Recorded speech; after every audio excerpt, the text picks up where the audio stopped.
Shalom Bapak Ibu Saudara. Kita percaya apapun keadaan kita saat ini, apapun yang kita alami saat ini, kita mau datang kepada Tuhan, kita mau mempersiapkan setiap hati kita.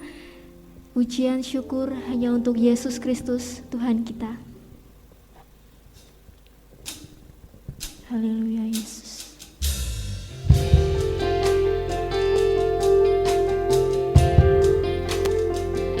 Kami mau menyembah-Mu Tuhan hari ini. Kami mau sujud kepadamu Tuhan.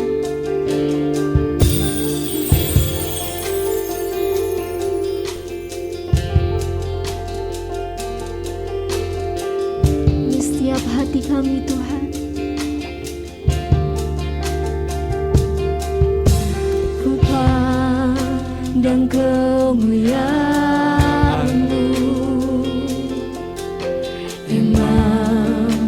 besar maha agung.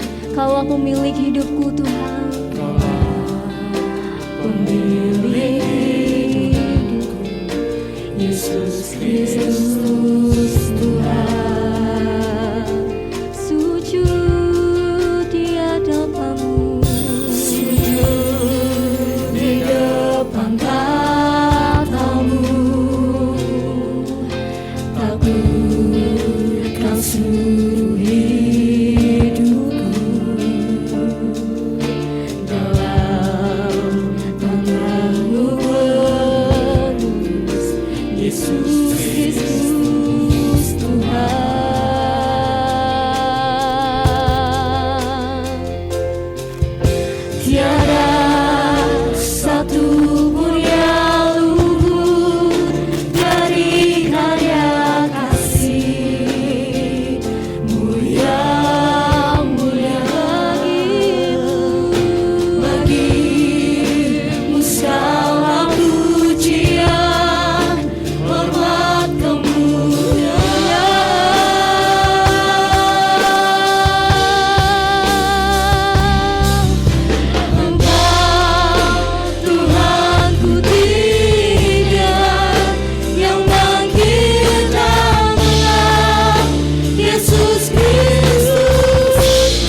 bersama-sama.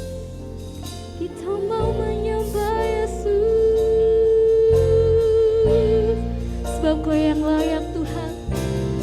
Terima setiap syukur kami. Kami mau menyembah-Mu, sebab Kau pemilik hidup kami Tuhan.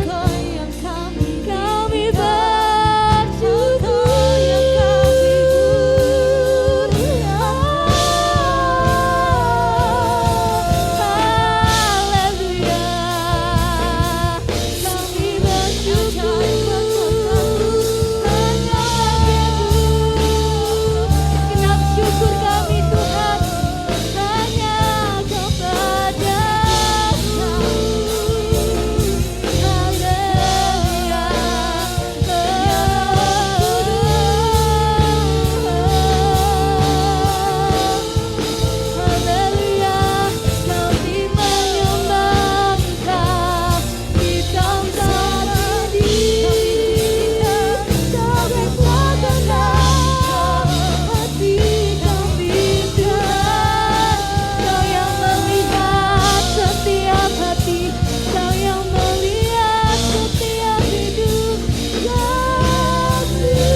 Hadir di tempat ini Tuhan, Kau menjamah setiap hati kami Tuhan.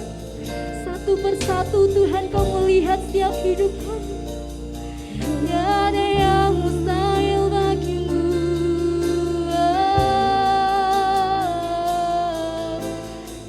Kau yang layak kami sembah.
berikan sorak-sorai yang meriah buat Tuhan kita. Yang lebih lagi, berikan salam sama kanan kirinya. Tuhan Yesus sungguh baik, Tuhan Yesus sungguh ajaib buat kita semua, amin. Masih mau bersorak-sorai untuk memuji nama Tuhan? Bisa lambaikan tangannya, kita mau memuji Tuhan lebih lagi. Mari kita pujikan Yesus ajaib. Kau sungguh ajaib Tuhan. Mari kita bertepuk tangan bersama-sama.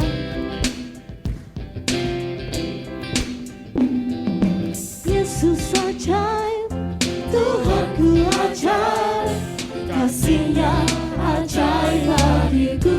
Katakan Yesus ajaib, Yesus ajaib, Tuhanku ajaib, rahmat-Nya kekal selamanya. Tuhan tidak akan pernah berubah, tak berubah kasih-Nya, setiap hari bertambah indahnya, sampai bumi berlalu dan habisnya rahmat-Mu. Yesusku ajaib bagiku. Sekali lagi bersama-sama, yang lebih semangat lagi Bapak Ibu Saudara. Yesus ajaib, Tuhanku ajaib, kasih-Nya ajaib bagiku. Yesus ajaib, Yesus ajaib, Tuhanku ajaib, rahmat-Nya kekal selamanya. Masalah saya tinggikan nama Tuhan, tak berubah kasih-Nya, setiap hari bertambah indahnya, sampai bumi berlalu dan habislah rahmat-Mu. Yesusku ajaib bagiku. Tak berubah, tak berubah kasih-Nya,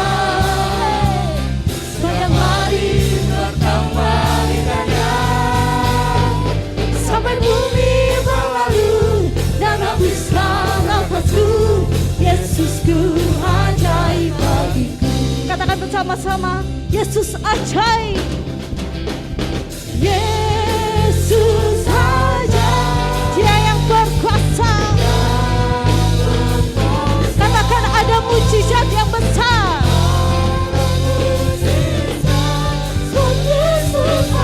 Sekali lagi, Yesus ajaib. Yesus ajaib. Ada mujizat.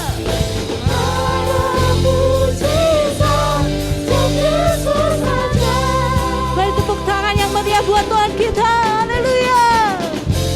Engkau yang baik Tuhan, Engkau yang ajaib. Haleluya. Katakan Yesus ajaib. Yesus ajaib, yang berkuasa. Ada mujizat.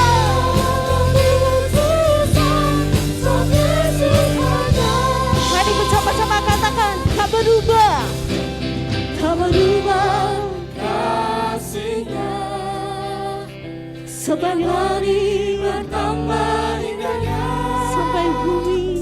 sampai bumi berlalu dan habislah rahmat-Mu.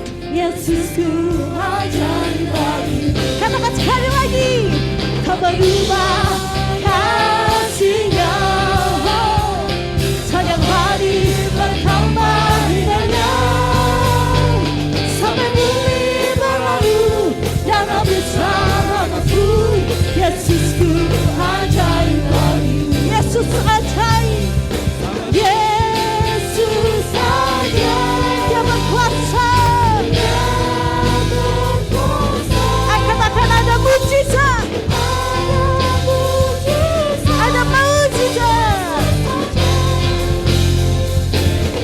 Ada mujizat yang terjadi. Yesus ajaib. Berikan tepuk tangan yang buat Tuhan kita. Haleluya. Silakan duduk kembali Bapak Ibu Saudara. Shalom Bapak Ibu Saudara. Kita percaya bahwa setiap hari kita mengalami mujizat dari Tuhan. Amin. Kita merasakan mujizat dari Tuhan dan kita merasakan kasih Tuhan itu setiap hari. Untuk itu Bapak Ibu Saudara, kita membalas kasih Tuhan dengan terus tetap setia di dalam Tuhan, terus mengandalkan Tuhan, dan jangan pernah kita kecewa dengan Tuhan, apalagi meninggalkan Tuhan, karena Tuhan itu setia di dalam kita dan kita mau terus mengandalkan Dia di dalam segala hal. Kita mau datang kembali kepada Tuhan. Kami mau datang kepadamu Tuhan. Kami mau membawa segenap kerendahan hati kami Tuhan untuk datang di hadapan-Mu Bapa.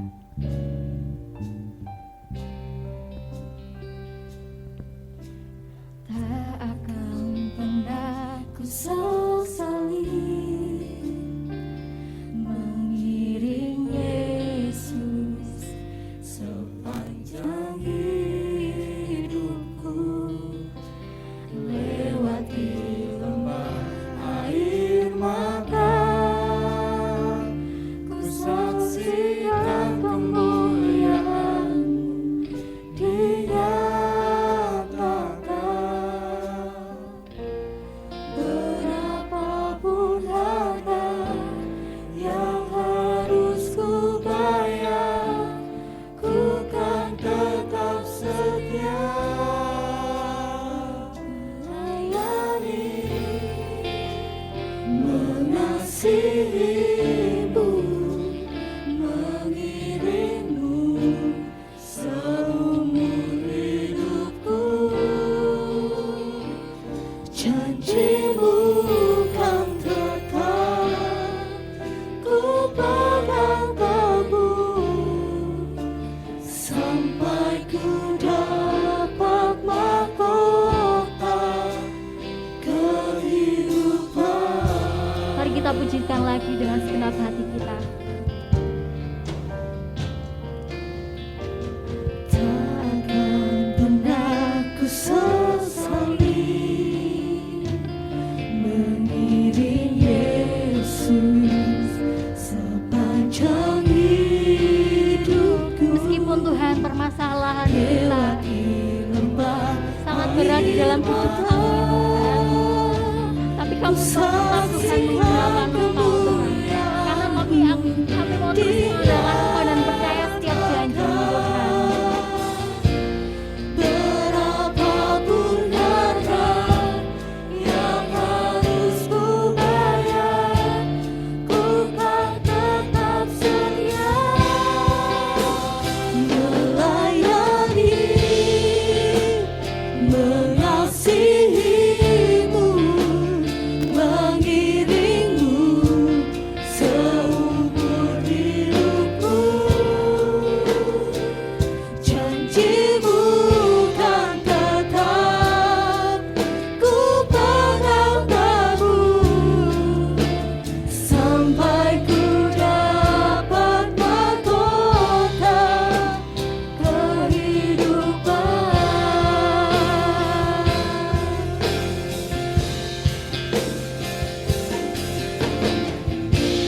Sekalipun tubuh dan batinku rontok, tetap dalam Tuhanku selamanya.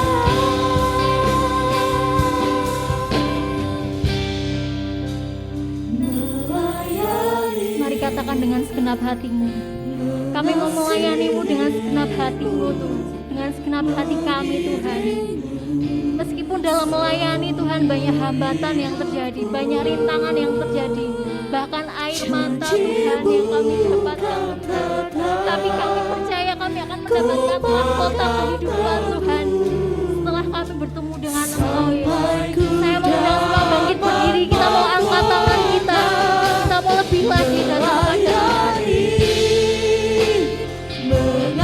Mengasihimu, mengiringmu seumur hidupku.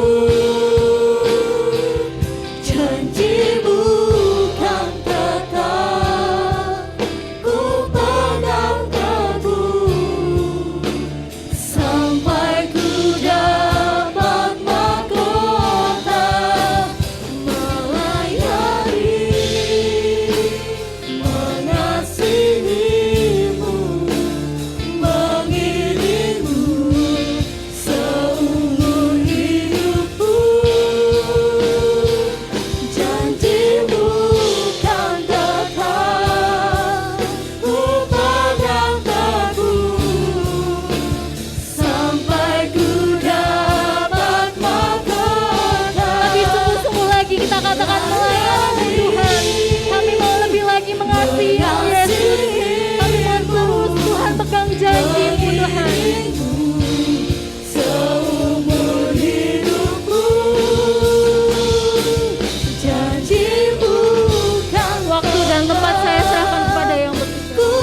Serahkan hatimu bagi Yesus Tuhan. Pegang setiap janjinya, pegang setiap firman-Nya. Ku pegang teguh sampai ku dapat mahkota kehidupan. Dia tak pernah salah. Dia tak pernah keliru. Dia tak pernah lalai akan setiap janjinya. Tangannya akan terus menopang hidupmu, memegang kehidupanmu sampai kesudahan akhir zaman. Mari terus buka hatimu. Terus buka hatimu menyembah. Terus buka hatimu menyembah. Naikkan pujian syukur hanya bagi Dia. Dia ada di tempat ini. Dia siap menjamah engkau. Dia siap memberikan kekuatan yang baru atas hidupmu.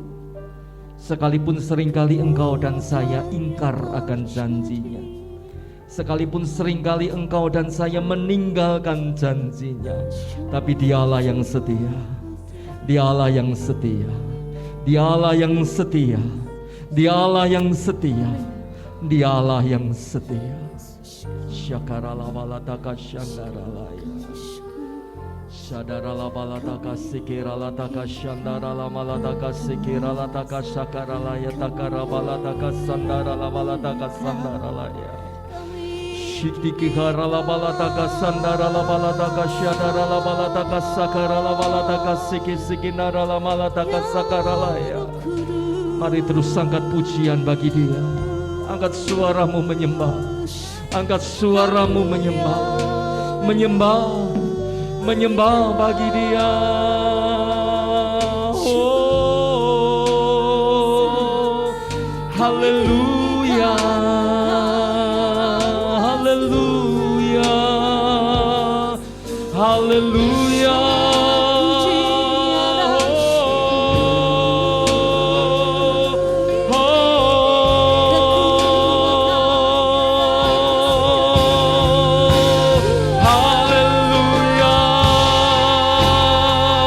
Kuasa-Mu hadir atas setiap kami sore hari ini Bapa. Kuasa-Mu hadir atas setiap pribadi kami sore ini Tuhan Yesus. Mengurapi setiap kami, menuntun setiap kami, membuat setiap roh hati kami jadi tanah-tanah yang gembur yang Kau berikan firman-Mu sore ini Bapa. Hiralaba sadaralaba sekenaya. Oh, haleluya, haleluya, haleluya, haleluya. Bila balas shandara malase, bila balas sekenara lamaya.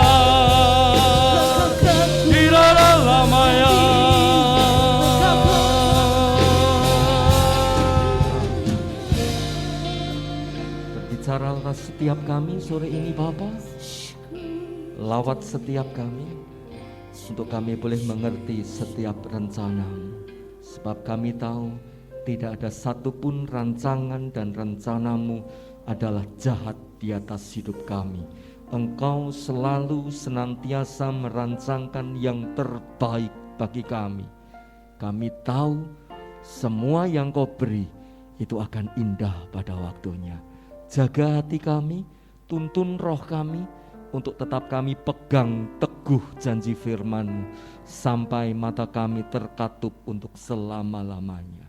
Di dalam nama Yesus Kristus Tuhan, yang sepakat, yang percaya, sama-sama kita aminkan dengan suara yang mantap. Amin. Sekali lagi kita berikan kemuliaan bagi Allah kita yang terbesar. Silakan duduk kembali Bapak Ibu Saudara. Terima kasih banyak buat seluruh tim pemuji yang sudah memberkati kita di tempat ini dengan suasana pujian penyembahan yang luar biasa. Saya bersyukur kasih Tuhan akan terus memimpin, menuntun setiap kita ketika engkau dan saya tetap pegang janji firman-Nya yang sepakat. Katakan amin. kepada saya diberikan sebuah judul firman Tuhan pada malam hari ini, Sorga, janji terbesar yang pernah ada. Hari ini kita akan mempelajari sebuah janji yang teramat besar, tidak saja teramat besar tapi juga teramat indah. Lebih indah, lebih romantis dari karya-karya Shakespeare, lebih indah, lebih romantis dari karya-karya Khalil Gibran, bahkan lebih indah katanya dari kata-kata mutiara, kata-kata cinta Pak Willy kepada Bu Willy beberapa puluh tahun yang lalu ketika beliau melamar dengan puisi cintanya yang begitu sweet. Tapi saya percaya kasih Allah lebih so sweet daripada semua janji manis manusia. Dan malam hari ini kita mau tahu, kita mau mengerti, kita mau belajar beberapa ayat kebenaran firman Tuhan tentang janji yang diberikan kepada engkau dan saya. Apa itu janji yang terbesar? Apa itu janji yang terindah? Janji itu namanya sorga. Sorga yang kekal.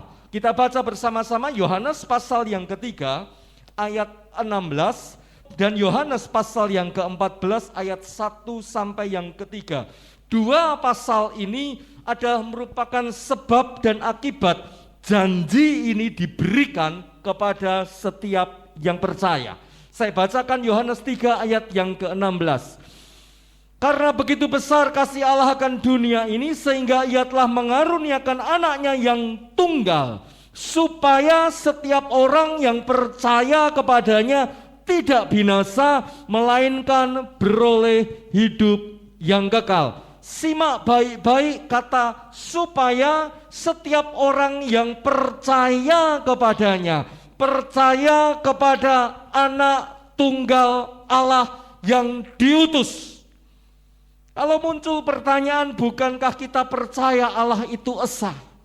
Allah itu satu. Tidak ada yang setara dengan Allah kita. Tidak ada yang sebanding dengan Allah kita. Allah tidak menyerupai makhluk apapun, ya.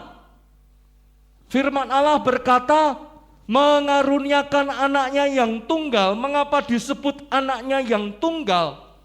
Engkau dan saya disebut anak manusia ketika kita keluar dari seorang manusia bernama ibu. Yang mengerti katakan amin. Dan Yesus pun berkata, aku datang, aku keluar dari dalam diri Bapa. Kata Yohanes pasal yang ke-8 ayat yang ke-42. Sebelum eksistensi Yesus dinyatakan 2000 tahun yang lalu, eksistensi firman ada di dalam kekekalan bersama Allah. Firman Allah berkata, Yohanes 1:14, firman yang menjadi manusia. Yesus adalah firman. Firman adalah perkataan Allah, pikiran Allah, idenya Allah, gagasannya Allah, kehendaknya Allah. Firman adalah Allah itu sendiri. Dan firman itu nuzul, turun menjadi manusia, berinkarnasi lewat seorang perawan suci bernama Maria menjadi manusia daging. Dan firman Tuhan berkata, Yohanes 3:16, barang siapa yang percaya kepadanya tidak binasa. Ada satu syarat yang berlaku untuk kita mendapatkan janji yang kekal, janji yang terbesar, janji yang terindah bernama sorga. Syarat yang utama adalah supaya setiap orang yang percaya, akibat kita percaya kepada Yesus, muncul satu janji yang luar biasa yang akan kita baca di dalam Yohanes pasal 14 ayat 1 sampai yang ketiga. Kembali saya bacakan kepada panjenengan sekalian. Ini akibat yang ditimbulkan dari ketika kita percaya bahwa Yesus Kristus adalah anak tunggal Bapa yang diutus. Janganlah gelisah hatimu, percayalah kepada Allah, percayalah juga kepadaku. Ini syarat mutlak yang harus dipenuhi, yang harus dipunyai. Tidak ada keyakinan lain yang bisa sampai kepada Bapa, tanpa kata kunci ini. Percayalah kepada Allah, percayalah kepadaku. Kata Yesus di dalam keberadaannya sebagai manusia. Di rumah Bapakku banyak tempat tinggal. Jika tidak demikian, tentu aku mengatakannya kepadamu, sebab aku pergi ke situ untuk menyediakan tempat bagimu. Dan apabila aku telah pergi ke situ dan telah menyediakan tempat bagimu, aku akan datang kembali dan membawa kamu ke tempatku, supaya di tempat di mana aku berada, kamu pun berada. Ketika kita memberi hati kita percaya, Yesus Kristus adalah anak tunggal yang diutus, kita mendapatkan janji. Janji mendapat tempat yang terbaik di surga. Yang sepakat katakan amin. Syaratnya cuma satu, percaya. Syaratnya apa? Percaya. Kok gampang menjadi orang Kristen? Percaya masuk surga. Saudaraku, yang namanya percaya tidak hanya berhenti tok sampai di titik percaya. Nanti kita akan bahas di poin terakhir. Percaya bukan sembarang percaya. Tetapi malam hari ini, sebelum kita sampai di poin yang terakhir, sedikit saya mau berbagi kepada panjenengan sekalian, seperti apa tuh kurang lebihnya surga yang Tuhan janjikan kepada kita itu seperti apa. Nah, pada malam hari ini saya sedikit mengingatkan kepada kita sekalian, untuk ketika kita membaca kitab Alkitab yang kita punya ini, terutama kitab-kitab yang berisi tentang nubuatan, seperti kitab Wahyu, seperti kitab Daniel. Kita tidak bisa hanya mengandalkan akal pikiran kita, membaca secara literal belaka, membaca secara hurufiah semata, membaca secara letterleh. Karena apa? Karena kitab-kitab tersebut juga mengandung banyak perlambang, mengandung banyak makna-makna kiasan maupun makna figuratif yang tidak bisa kita maknai sembarangan. Kita mengerti dengan semau gue tidak bisa. Butuh satu pengertian khusus. Karena itu ketika kita membaca ayat-ayat firman Tuhan di dalam kitab-kitab nubuatan, terus kita minta kuasa Roh Kudus menuntun hikmat-Mu dan hikmat-Ku untuk kita boleh mengerti.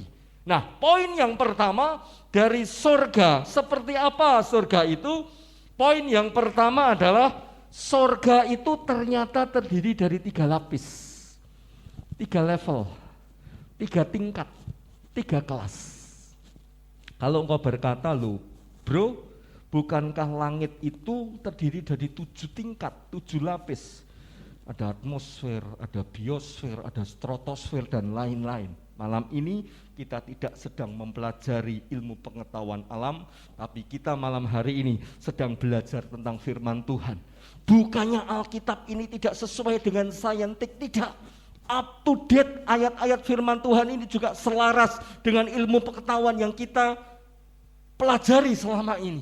Alkitab ini tidak berbohong. Ini firman Tuhan yang diwahyukan kepada setiap umat Tuhan, kepada para penulis Alkitab, diberikan dengan hikmatnya Allah. Dan malam hari ini kita belajar Alkitab, belajar surga berdasar Alkitab yang kita punya.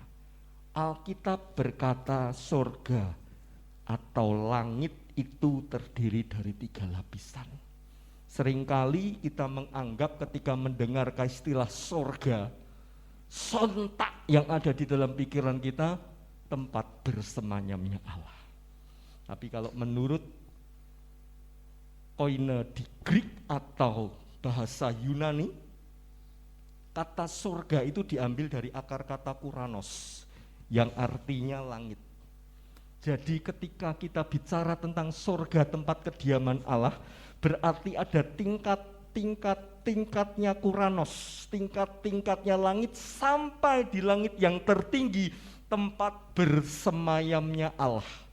Jangan sampai nanti Bapak Ibu Saudara ketika baca Wahyu pasal yang ke-12, loh surgane wong Kristen kok kebak peperangan. Ada toh perang antara malaikat dengan naga. Bukan di surga kelak nanti di tempat Allah bersemayam muncul peperangan, no, mboten.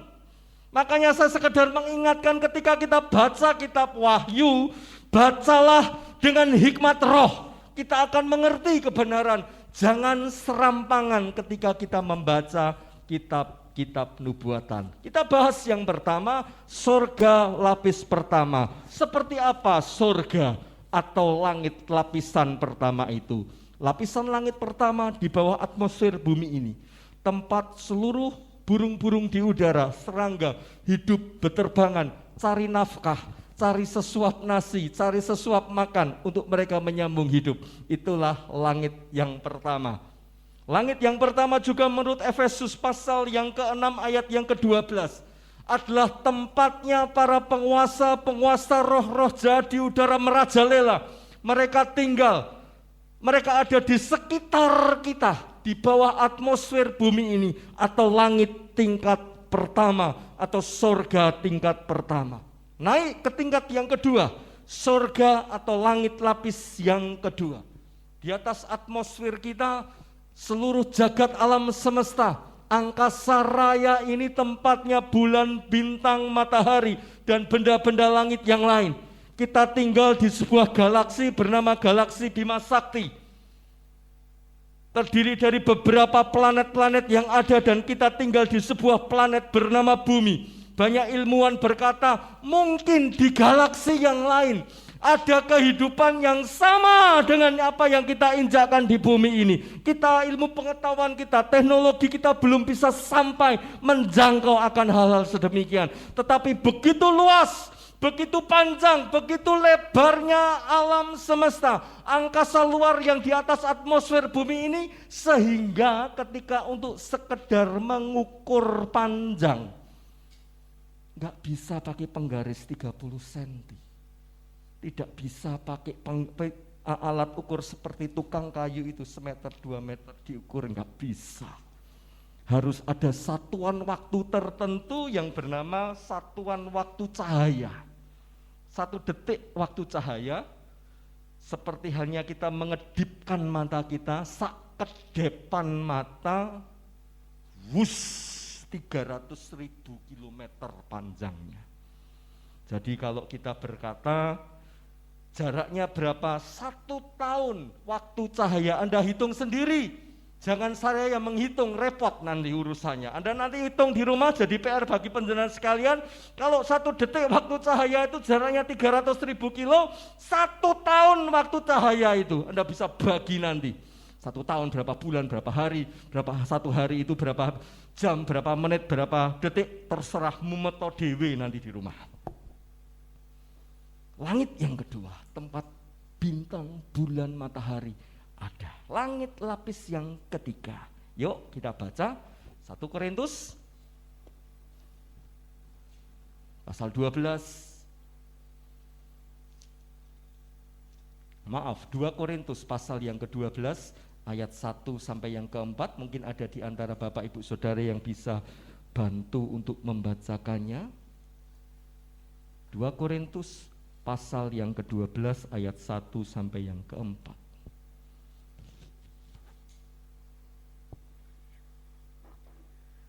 Dua Korintus pasal 12 ayat 1 sampai 4. Aku harus bermegah sekalipun memang hal itu tidak ada faedahnya. Namun demikian, aku hendak memberitakan penglihatan-penglihatan dan penyataan-penyataan yang kuterima dari Tuhan. Aku tahu tentang seorang Kristen 14 tahun yang lampau, entah di dalam tubuh aku tidak tahu, entah di luar tubuh aku tidak tahu. Allah yang mengetahuinya. Orang itu tiba-tiba diangkat ke tingkat yang ketiga dari surga. Diangkat ke tingkat yang ketiga dari surga. Monggo lanjut. Aku juga tahu tentang orang itu, entah di dalam tubuh, entah di luar tubuh, aku tidak tahu. Allah yang mengetahuinya. Ia tiba-tiba diangkat ke Firdaus, dan ia mendengar kata-kata yang tak terkatakan, yang tidak boleh diucapkan manusia. Ya, Paulus pada waktu itu menerima satu penglihatan dan pernyataan. Dia diangkat di langit ketiga, di surga tingkat ketiga, di mana Allah bersemayam. Tempat Allah bersemayam di surga. Sekalipun jangan pernah punya pikiran sorga itu diciptakan, ada sebagai tempat kediaman Allah. Kalau sorga diciptakan nanti repot urusannya. Mengapa? Allah tidak lagi menjadi Allah yang maha kuasa karena dia dibatasi oleh ciptaannya. Jadi sorga itu diciptakan? Tidak. Sorga ada bersama dengan kekekalan. Sorga ada bersama dengan keberadaan Allah yang tidak bisa terukur panjang, tinggi, dan lebarnya. No limit. Kita baca 1 Timotius pasal yang ke-6 ayat yang ke-16, saya bacakan bagi penjenengan sekalian. 1 Timotius pasal yang ke-6 ayat yang ke-16, inilah sorga, satu tempat kediaman Allah. Dialah satu-satunya yang tidak takluk kepada makhluk, kepada maut, bersemayam dalam terang yang tak terhampiri. Adakah yang bisa mengukur terang? Panjangnya berapa? Lebarnya berapa? Tingginya berapa? Sama dengan luas isinya berapa? Tidak ada seorang pun yang bisa menghitung panjang terang, tinggi terang. Terang tidak terhampiri. Seperti itu jugalah tempat Allah bersemayam, tidak bisa terjangkau oleh akal pikiran kita. Allah yang tidak berwujud itu, Allah yang tidak berbentuk itu, Allah yang berupa roh itu tinggal di dalam terang yang tidak terhampiri. Menginjak poin yang kedua, keadaan di sorga. Sorga merupakan tempat pemerintahannya Allah. Yesaya pasal yang ke-6 ayat 1 sampai yang ke-3. Mohon dibacakan bagi kita sekalian. Yesaya pasal yang ke-6 ayat 1 sampai yang ke-3. Yesaya 6 ayat 1 sampai 3. Yesaya mendapat panggilan Allah.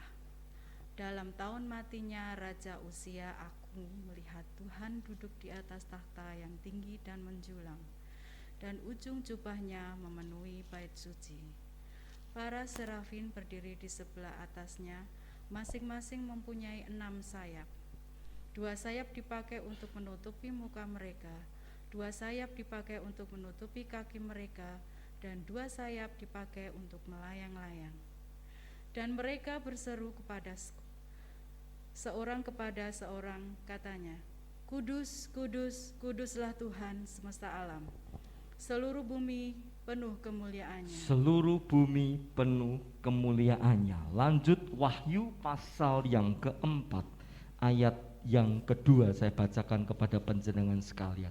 Segera aku, kata Yohanes bin Zebedius, dikuasai oleh roh, dan lihatlah sebuah tahta terdiri di sorga, dan di tahta itu duduk seorang. Ada berapa tahta? The only one, 1. Siapa yang duduk di sana? Seorang. Seorang itu tidak berbicara secara kedagingan manusia jasmani. Seorang itu berbicara tentang pribadi, bahwa Allah kita adalah Allah yang mempunyai bahwa Allah yang engkau dan saya sembah adalah Allah yang merupakan satu pribadi, punya kehendak, punya kemampuan. Itulah Allah kita. Dan Allah kita sesuai Wahyu pasal yang ayat yang kedua disebutkan, hanya ada 1 tahta dan duduk di sana seorang. Jadi Allah kita berapa? 3 atau 1? 1. Allah kita ehad, Allah kita 1. Sekalipun ada satu keyakinan yang menyalah-artikan, menyalah-pahami, mensalah formulasikan keesaan Allah kita tidak peduli dengan anggapan itu. Allah kita, Allah yang esa, Allah yang satu, yang bertahta di sorga. Jadi sorga adalah merupakan tempat Allah bertahta. Yang kedua, yang terakhir dari poin ini, bahwa di sorga ada Taman Firdaus. Lukas pasal yang ke-23. Kita akan banyak baca ayat firman Tuhan pada malam hari ini. Lukas 23 ayat yang ke-43. Saya bacakan bagi penjenengan sekalian. Kata Yesus kepadanya, aku berkata kepadamu, sesungguhnya hari ini juga engkau akan ada bersama-sama dengan aku di dalam Firdaus. Desmas yang di sebelah kanan Yesus, seorang selot yang mati di ujung akhir hidupnya disalib, bertobat dan mengakui Yesus adalah Sang Mesias yang diutus. Satu janji yang Tuhan berikan, hari ini engkau akan bersama-sama dengan aku di Firdaus. Seperti apa Firdaus? Nanti Bapak Ibu bisa baca di rumah dalam Wahyu pasal yang ke-22 ayat 1 sampai yang kedua, nanti Anda bisa baca di sana seperti apa kurang lebihnya gambaran Firdaus. Dan apa yang saya sajikan, sekelumit yang saya sajikan malam hari ini tidak akan punya makna apa-apa, tidak punya arti apa-apa ketika engkau dan saya ternyata enggak sampai di tempat yang saya sebut tadi, surga. Concern kita malam hari ini, fokus kita malam hari ini bukan hanya mengerti, tahu seperti apa toh surga itu, tapi bagaimana malam hari ini engkau dan saya mempelajari bagaimana nanti engkau dan saya mempertanggungjawabkan hidup ini sehingga hidupmu hidup yang penuh dengan kekekalan di surga. Yang sepakat katakan amin. Saya paling demen seperti tadi pagi saya ceritakan, nonton YouTube vlog tentang kuliner. Saya orang lapangan, jadi seneng dolan kemana-mana cari jajan. Salah satu vlogger yang paling saya suka adalah Next Carlos. Orangnya ndut, orangnya nyenengin. Kalau makan mereview kuliner itu aduh begitu menyenangkan. Salah satu yang direview adalah produk makanan Bukit Tinggi, nasi kapau. Ada yang pernah makan nasi kapau? Enak loh. Ada satu menu yang begitu khas di sana, namanya telur tambusu. Mirip masakan Padang, adanya di Bukit Tinggi, ada di sebuah pasar yang isinya jajanan-jajanan, salah satunya warung Umi siapa saya lupa namanya, Uni siapa lupa saya namanya, menyajikan nasi kapau dan makanan yang paling khas telur tambusu. Telur tambusu itu tentu bahan bakunya adalah telur, dicampur dengan tahu yang sudah diremas-remas, bumbu-bumbu rempah tertentu dimasukin ke sebuah usus sapi, dikukus, dimasak. Hau cek sencing ping, enak pol, enak. Kalau Anda bertanya, pernah makan bro? Belum. Seperti itulah jadinya ketika engkau dan saya nggak sampai nanti ke surga. Hanya tahu surga itu seperti apa, hanya ngerti surga itu seperti apa, tapi nggak pernah bisa menginjak kaki kita ke surga. Karena apa? Hidupmu, hidupku dan hidupku busuk di mata Tuhan. Saya mau bertanya kepada panjenengan, untuk saya bisa menikmati sepiring nasi kapau lengkap dengan lauknya, terutama telur tambusu itu, menikmati udara Bukit Tinggi, menikmati kenyamanan suasana pasar di Bukit Tinggi yang ramai. Saya mau bertanya, apa yang harus saya lakukan? Halo? Apa yang harus saya lakukan? Kumpulin duit, terbang ke Bukit Tinggi, masuk ke sana, cari pasar yang dituju, makan sekenyang sepuasnya di sana. Betul? Seperti itu pula yang harus engkau dan saya lakukan. Gak cuma ngerti, tahu apa kata firman, tapi kekristenan itu harus praktek. Tidak cukup hanya percaya, tak berhenti di titik percaya. Aku percaya Yesus selamat, ya itu kata kuncinya. Tapi keselamatan yang kita dan engkau dan saya terima dari Yesus itu akan lenyap kalau kita tidak bisa menjaga keselamatan itu, menjalankan, mengerjakan keselamatan itu dengan takut dan gentar. Malam ini poin yang terakhir, kita akan bahas bagaimana engkau dan saya akan masuk ke sana. Seperti halnya pagi tadi saya mengajak Bapak Ibu Saudara untuk belajar sebuah metode belajar yang dulu sering dipakai oleh Rasul Paulus, Malam hari ini pula saya ingin ajak kita sekalian untuk belajar bersama-sama tentang satu metode yang sering dipakai oleh Paulus ketika Paulus mengajar para murid. Metode ini bernama diatribe. Diatribe ini adalah sebuah metode belajar di mana Paulus memberikan satu persoalan, masalah, ditanyakan, dipertanyakan.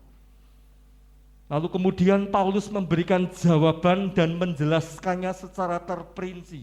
Seperti itulah yang disebut diatribe. Nanti Anda bisa baca di dalam surat Roma pasal yang ketiga ayat 1 sampai yang ke-8. Ada pertanyaan di ayat pertama, ada jawaban di ayat yang kedua, ada pertanyaan di ayat ketiga, terus sampai di ayat ke-7, pertanyaan ayat yang ke-8 itulah jawabannya. Malam ini saya mau mengajukan banyak pertanyaan bagi panjenengan sekalian.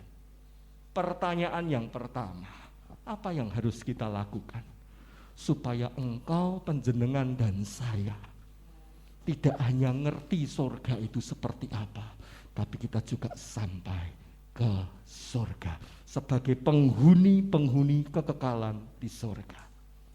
Pertanyaannya, apa yang harus kita lakukan?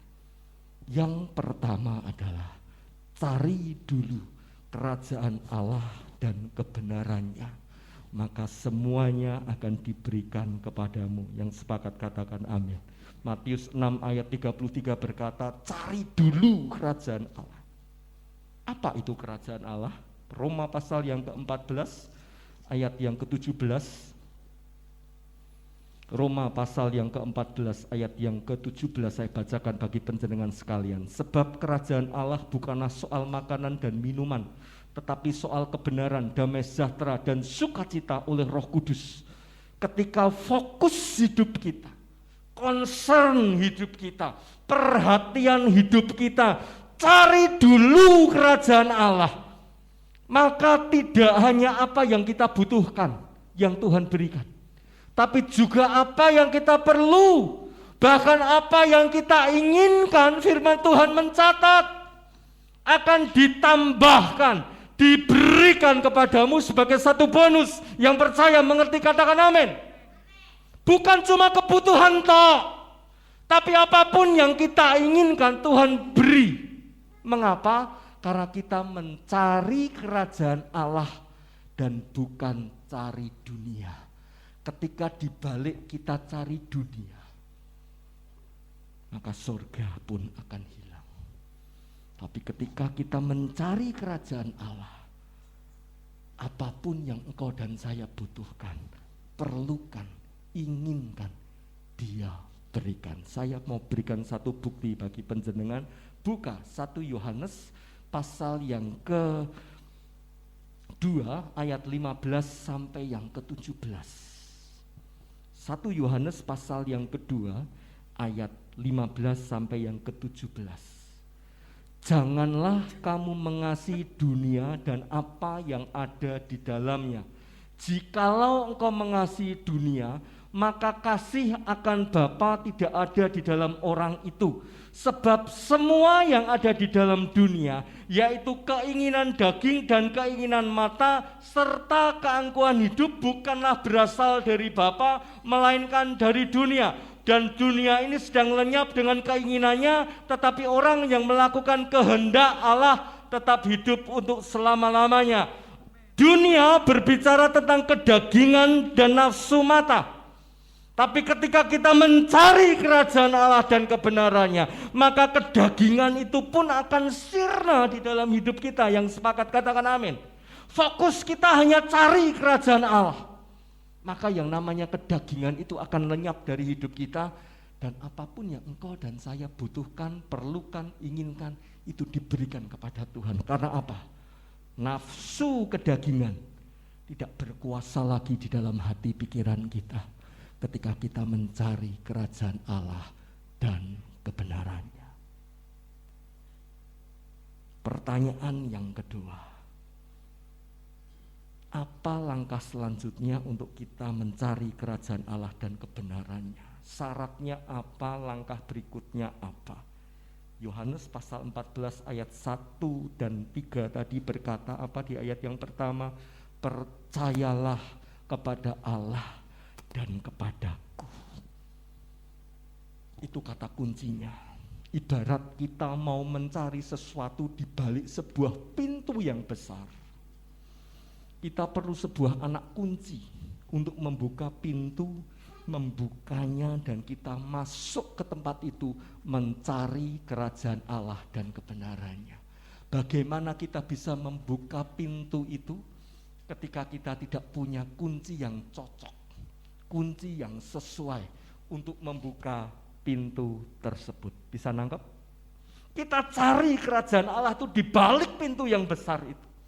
Kita butuh kuncinya. Kuncinya apa? Percaya, beriman bahwa Yesus Kristus Tuhan adalah anak tunggal Allah yang diutus untuk menyelamatkan hidupmu dan hidupku. Itu kata kuncinya. Tapi masalahnya kunci yang kita pegang itu pun bisa hilang ketika engkau dan saya hidup semau gue, sak karep-karepe dhewe, sak kepenak udele dhewe. Kunci yang kita pegang pun akan lenyap. Karena itu Filipi 2:12 berkata, kerjakan keselamatan itu dengan takut dan gentar. Ibrani 12:14 berkata, tanpa kekudusan tak ada seorang pun akan sampai berjumpa kepada Bapa. Hanya lewat hidup yang benar. Kunci itu akan tetap kita pegang untuk selama-lamanya. Yang sepakat katakan amin. Kunci itu diberikan kepadamu gratis. Tinggal sekarang masalahnya bagaimana engkau dan saya menjaga keselamatan itu dengan takut dan gentar. Yakobus 2 ayat 26 berkata bahwa iman tanpa perbuatan adalah mati. Tidak cukup hanya percaya tok, percaya selamat, percaya tok masuk surga nembai. Butuh ada satu perjuangan untuk engkau dan saya hidup di dalam tubuh kedagingan ini untuk menjaga apa yang disebut kekudusan. Pertanyaan berikutnya, pertanyaan selanjutnya, apa yang harus engkau dan saya perbuat? Ketika kunci keselamatan itu sudah engkau dan saya pegang, apa yang harus kita perbuat? Matius 7 ayat 21, mohon dibacakan. Matius 7 ayat yang ke-21.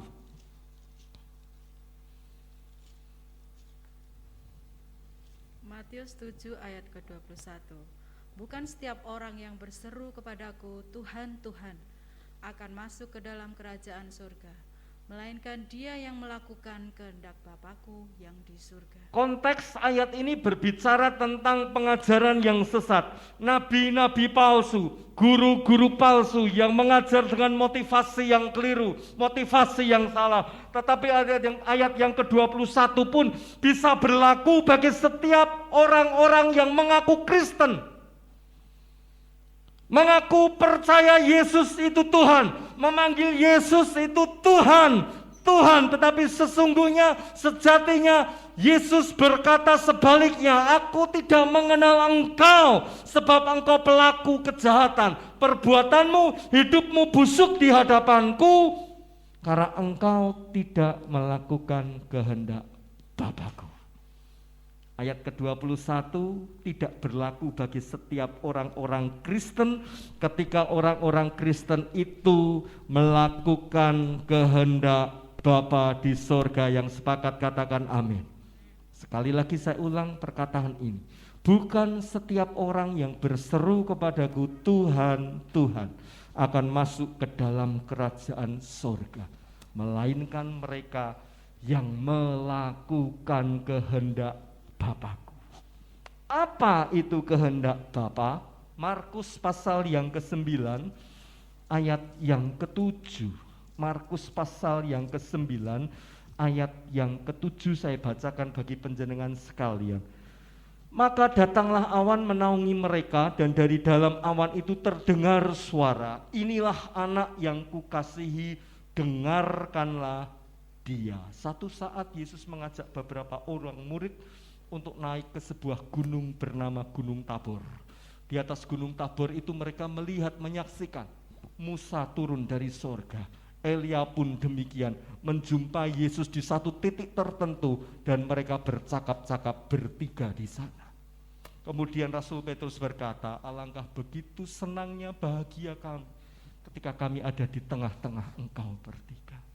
Firman Tuhan ayat ke-9 berkata, ayat ke-7 berkata, tiba-tiba turunlah awan dari langit menaungi mereka, dan tiba-tiba ada satu suara yang berkata, inilah anak yang kukasihi, dengarkanlah dia. Dalam konteks ayat ini, siapa yang berkata-kata dengarkanlah dia? Bapa di sorga.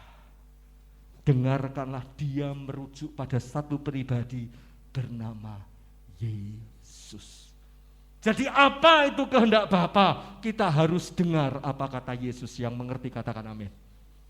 Supaya kita sampai ke dalam kerajaan surga, kita harus mengenal kehendak Bapa, melakukan kehendak Bapa. Apa itu kehendak Bapa? Firman Tuhan berkata kehendak Bapa adalah kita dengaran apa perkataan Yesus. Yesus jadi patron kita, Yesus jadi model kita. Lalu apa yang diperkatakan Yesus? Kalau Alkitab ini kita ambil intisarinya, kita akan ketemu satu kata, kasih. Kalau hati Bapa kita belah, hati yang kita belah, kita cacah-cacah, kita rajang kecil-kecil, kita akhirnya akan ketemu satu hal, kasih. Tidak ada yang lain, tidak ada yang lain, kasih. Yuk baca di dalam Matius pasal yang ke-22 ayat 37 dan 39. Mohon dibacakan bagi kita sekalian Matius pasal yang ke-22 ayat 37 sampai 39. Matius 22 ayat 37. Jawab Yesus kepadanya, kasihlah Tuhan Allahmu dengan segenap hatimu dan dengan segenap jiwamu dan dengan segenap akal budimu. Itulah hukum yang terutama dan yang pertama. Dan hukum yang kedua yang sama dengan itu ialah, kasihilah sesamamu manusia seperti dirimu sendiri. Bonus ayat yang ke-40, pada kedua hukum inilah tergantung seluruh hukum Taurat dan kitab para nabi. Apa itu hukum Taurat? Mundur kepada kitab Keluaran pasal yang ke-20. Kitab Keluaran pasal yang ke-20 ayat 1 sampai 17. Nanti kita tidak usah baca komplit. Saya akan cuplikan ayat-ayat ini berkenaan dengan hukum-hukum Taurat yang ada. Judul perikop ke-10 firman, ayat yang ketiga, hukum yang pertama. Jangan ada padamu Allah lain di hadapanku.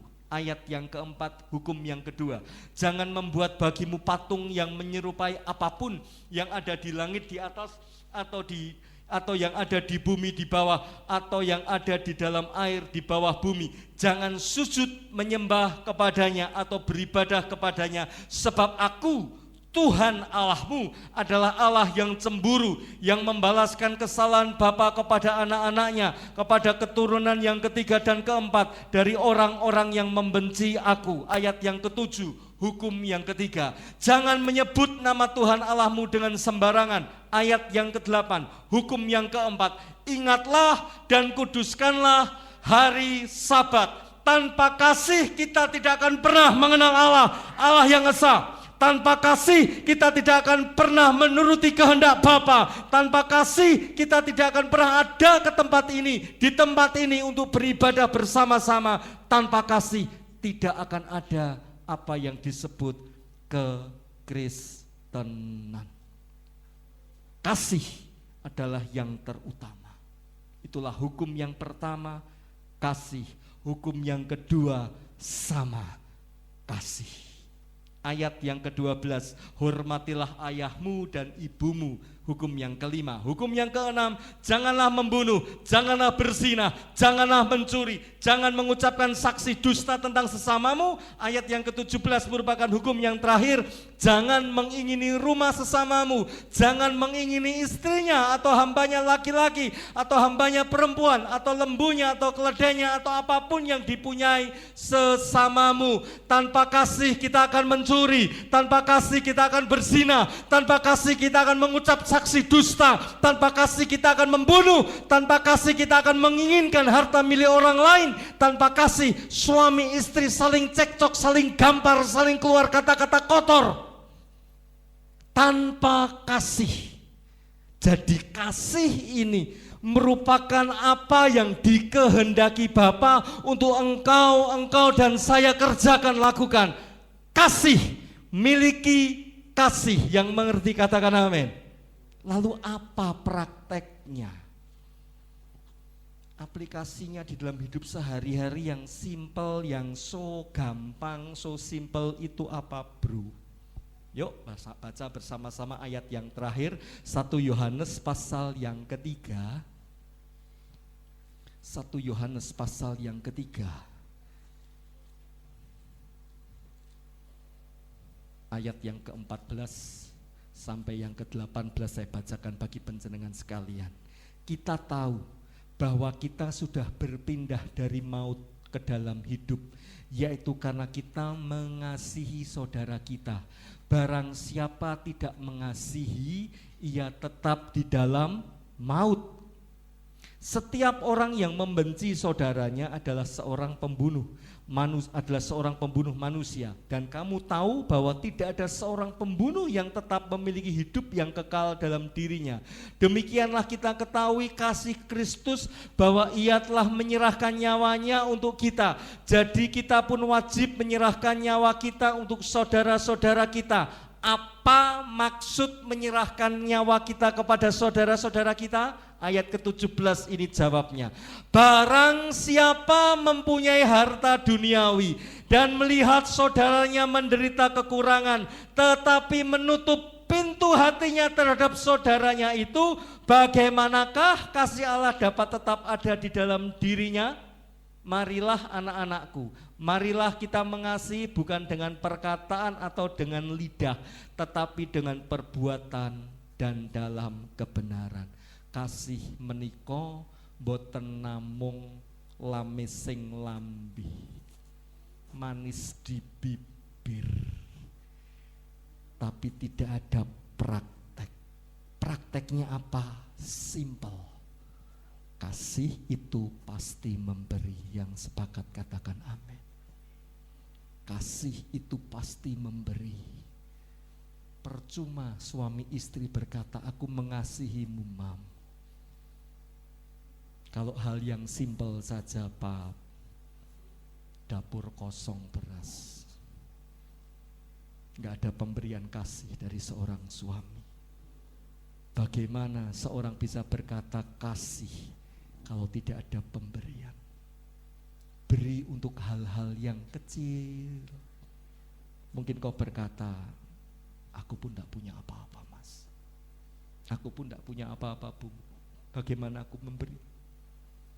Saya percaya di tempat ini kita masih makan sehari 3 kali. Tapi banyak di luaran sana. Bahkan teman saya sendiri pernah mengalami hal. Dia seorang single parent, masih punya suami tapi suaminya sakit, punya anak 2. Dia sempat berkata kepada saya, kadang-kadang demi anak, sehari aku gak genep makan 3 kali. Di sekitar kita banyak orang-orang seperti itu. Mungkin ada 1 kilo 2 kilo beras di rumahmu. Berikan segelas 2 gelas sisa untuk mereka, sedikit atau sekedar menyambung hidup. Memberi. Itulah yang Bapak kehendaki. Yang sepakat katakan amin. Praktek kita simple saja. Memberi. Janda Sarfat memberi bukan dari kelebihannya, dia beri dari kekurangannya. Hanya punya segenggam, 2 genggam tepung dan sedikit minyak. Ketika diminta oleh Elia, dia tahu besok akan makan apa, dan hanya menunggu panggilan absensi untuk masuk ke dalam sorga mate. Tapi dia berikan. Apa yang terjadi? Sepanjang tahun pagebluk, janda Sarfat itu tetap terpelihara. Dan Ishak, Anda bisa baca nanti Kejadian pasal yang ke-22 di atasnya, Ishak justru menabur, bukan di saat musim semi, bukan di saat musim menanam, tapi justru di saat musim kekeringan, Ishak menabur. Menabur dari kekuranganmu, menabur dari keterbatasan kita. Yesus melihat seorang wanita memberikan sepeser, 2 peser uang, tapi Yesus berkata persembahannya sesungguhnya sejatinya lebih besar di hadapan Bapa dibanding orang-orang yang mendongakkan kepalanya memberikan dengan kesombongan, keangkuhan, sekepok 2 kepok uang dari kelebihannya. Wanita ini memberikan dari kekurangannya, keterbatasannya. Saya mau tutup dengan sebuah kisah. Saya undang pemain musik untuk bisa bersama-sama naik. Saya kenal dengan sebuah keluarga yang sederhana, seorang ibu yang punya beberapa orang anak, dan anak-anaknya sudah mentas, sudah berkeluarga. Ibu ini hanya mengajarkan satu hal yang sepele, memberi. Ibu ini bercerita kepada saya, Mas, bulanan yang aku dapat itu sekian, Mas. Untuk memenuhi kebutuhan hidup plus menyekolahkan keponakan butuh uang sekian, Mas. Anggarannya butuh sekian. Tapi ketika saya memberi, entah memberi apa, masakan kek, es teh kek, sedikit uang lah. Kebutuhan yang sekian bisa terpenuhi dengan uang yang aku dapatkan hanya sekian. Bisa dipahami ya? Dia ajarkan kepada anak-anaknya memberi. Anda tahu anaknya hari ini kerjaannya sepele, kerjaannya sederhana, tapi Tuhan memberkati dengan luar biasa. Anaknya berkata kepada saya, aku tidak pernah kekurangan. Gara-gara apa? Aku mau memberi. Aku mau memberi. Aku mau memberi. Kasih tidak saja berhenti hanya sampai di mulut saja. Kasih itu butuh action, butuh aksi. Aksinya apa? Memberi. Memberi dan memberi. Kesimpulannya, bagi orang percaya hidup di balik kematian membuat hati ini penuh sukacita. Karena janji Yesus terbesar dan terindah bagi kita, yaitu janji sorga. Soli Deo Glory, Tuhan Yesus memberkati. Hamba boleh selesai mewartakan firman-Mu malam ini, Bapa. Tapi hamba percaya, hamba yakin kuasa-Mu akan terus memimpin kami, menuntun kami, sampai sorga yang kekal itu kami dapatkan. Anugerah-Mu, Roh Kudus-Mu memimpin kami, untuk kami boleh melakukan setiap kehendak Bapa di sorga, mengerjakan keselamatan itu dengan takut dan gentar, dan mempraktekkan kasih yang Engkau kehendaki dengan kami belajar memberi. Dan ketika kami mau mempraktekkan apa yang Engkau kehendaki, maka sorga itu bukan hanya sekedar wacana, sekedar teori, tapi sorga adalah nyata di dalam kami. Sorga tidak berhenti hanya di dalam sebatas janji, tapi sorga itu juga kami dapatkan ketika kami mau praktekkan kehendak Bapa, perkataan Yesus, yaitu memberi. Terima kasih Bapa di sorga. Terima kasih. Janji-Mu seperti fajar pagi hari yang tiada pernah terlambat bersinar. Cinta-Mu seperti sungai yang mengalir, yang ku tahu betapa. Sendok kita mau bangkit berdiri bersama-sama. Buka hatimu, angkat suaramu. Janjimu seperti fajar pagi hari yang tiada pernah terlambat bersinar. Cintamu seperti sungai yang mengalir yang ku tahu betapa dalam kasih. Sama-sama. Janjimu seperti fajar pagi hari. Kau akan memampukan setiap kami. Kau akan memberi kekuatan ekstra bagi kami, untuk kami jadi pelaku firman itu. Cintamu seperti sungai yang mengalir. Haleluya. Dan ku tahu betapa Sekali lagi, kasih. janjimu Tuhan. Janjimu Untuk pasrahkan seperti namanya. fajar pagi hari yang tiada pernah terlambat bersinar. Cintamu seperti sungai yang mengalir Dan ku tak betapa dalam Janjimu seperti fajar pagi hari yang tiada pernah terlambat bersinar. Cintamu seperti sungai yang mengalir. Dan ku tahu betapa dalam kasih-Mu. Dan ku tahu betapa dalam kasih-Mu. Dan ku tahu betapa dalam kasih-Mu.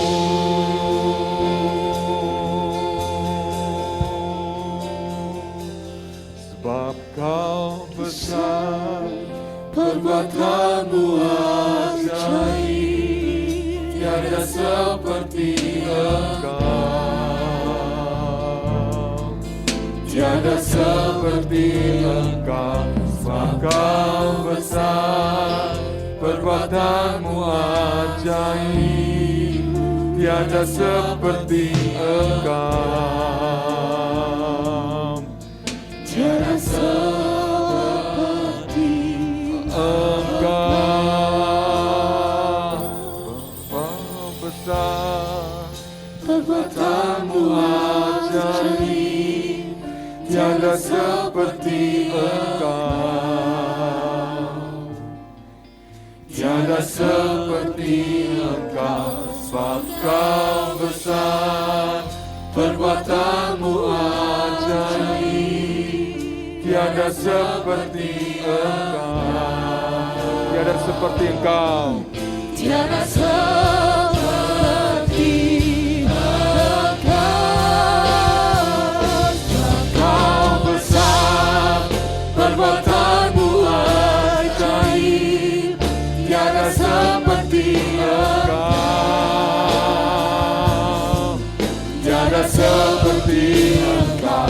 Sebab Kau besar, perbuatanmu ajaib, tiada seperti Engkau, tiada seperti Engkau, tiada seperti Engkau, tiada seperti Engkau, tiada seperti Engkau, tiada seperti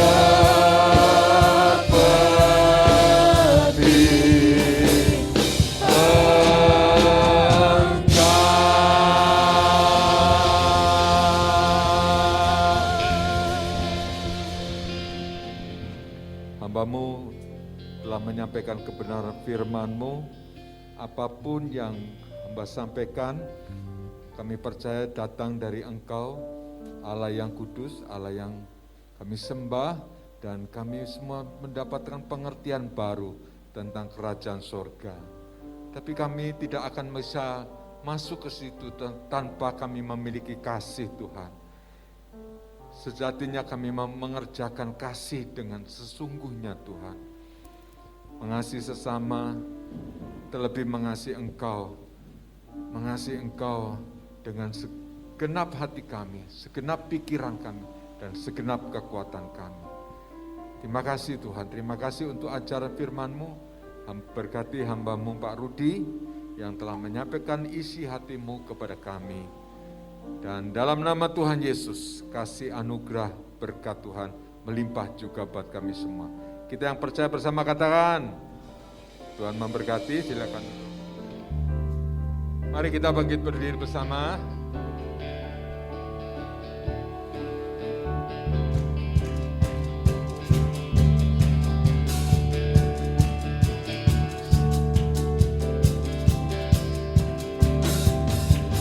Sekarang telah tiba keselamatan dan kuasa dan pemerintahan Allah kita, kuasa yang diurapinya, karena telah dilemparkannya para pendapat kita. Sekarang telah tiba keselamatan dan kuasa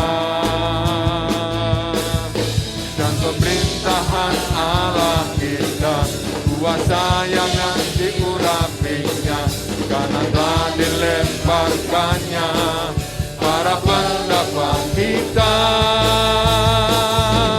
Oleh darah anak domba, oleh kesaksian kita, iblis dikalahkan, kuasanya dihancurkan oleh darah anak domba, oleh darah anak domba, oleh kesaksian kita, iblis dikalahkan, kuasanya dihancurkan oleh darah anak domba, oleh darah anak domba, oleh darah anak domba, oleh darah anak domba, oleh darah anak domba. Tuhan,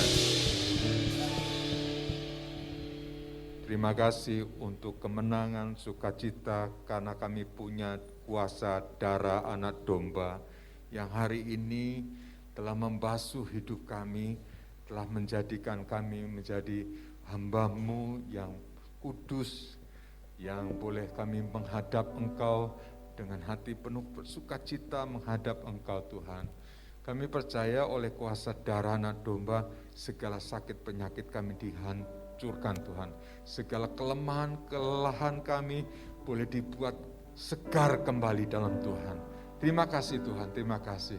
Dan kami akan pulang dengan membawa berkat damai sejahtera daripada Engkau. Mari kita angkat kedua tangan kita. Ketika Engkau undur dari tempat ini, percayalah Engkau membawa berkat damai sejahtera daripada Tuhan.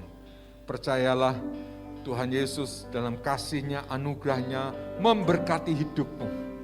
Dan segala yang kau kerjakan dengan jerih lelah engkau, dengan kemampuan engkau tetap mengandalkan Tuhan, pastinya dibuat berhasil dalam hidupmu. Dijauhkan engkau dari mara bahaya kecelakaan, dijauhkan engkau dari segala kesialan, dijauhkan engkau dari segala mara bahaya, dan dalam nama Tuhan Yesus, Tuhan memberkati dan melindungi engkau. Terimalah berkat dalam nama anugerah Allah, Bapa, Putra, dan Roh Kudus. Dalam nama Tuhan Yesus, Tuhan memberkati kita semua. Amin, amin, amin.